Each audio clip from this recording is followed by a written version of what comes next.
છોટાઉદેપુર જિલ્લાના કવાંટ તાલુકા ખાતે હોળીના ત્રીજા દિવસે દર વર્ષે વિશ્વ વિખ્યાત ભાતીગળ ગેર મેળો યોજાય છે. ગેર મેળો 2025ને સ્થાનિક પરંપરા અને સંસ્કૃતિને યથાવત રાખી નવતર પ્રયાસ કરવામાં આવી રહ્યો છે.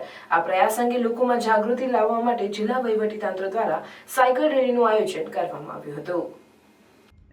આ વર્ષે ગેર મેળા તારીખ 16 માર્ચના રોજ યોજાશે, જે અંતર્ગત નસવાડી તાલુકાની શ્રીનાથજી હોટલ ચોકડીથી લઈ statue of unity Ektanagar bus stand સુધી ગેર મેળો 2025 માટે સાયકલ રેલીનું આયોજન કલેક્ટર ગાર્ગી જૈનના નેતૃત્વમાં કરવામાં આવ્યું હતું.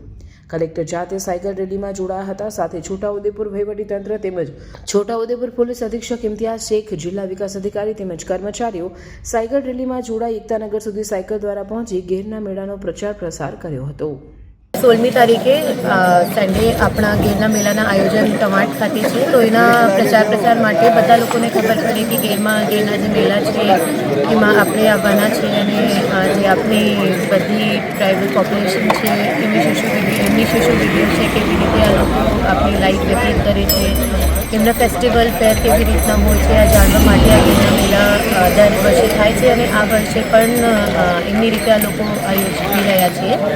તો એમના પ્રચાર માટે અમે લોકો અહીંયાથી નસવાડીથી સ્ટેચ્યુ ઓફ યુનિટી સુધી એક સાયકલ રેસ, જે 37 કિલોમીટરના ટોટલ આખા ટ્રેક છે, એમાં અરાઉન્ડ 150 લોકો છે. તો જઈને પ્રચાર કરીએ, એના માટે બધા હાજર છે. ઓકે.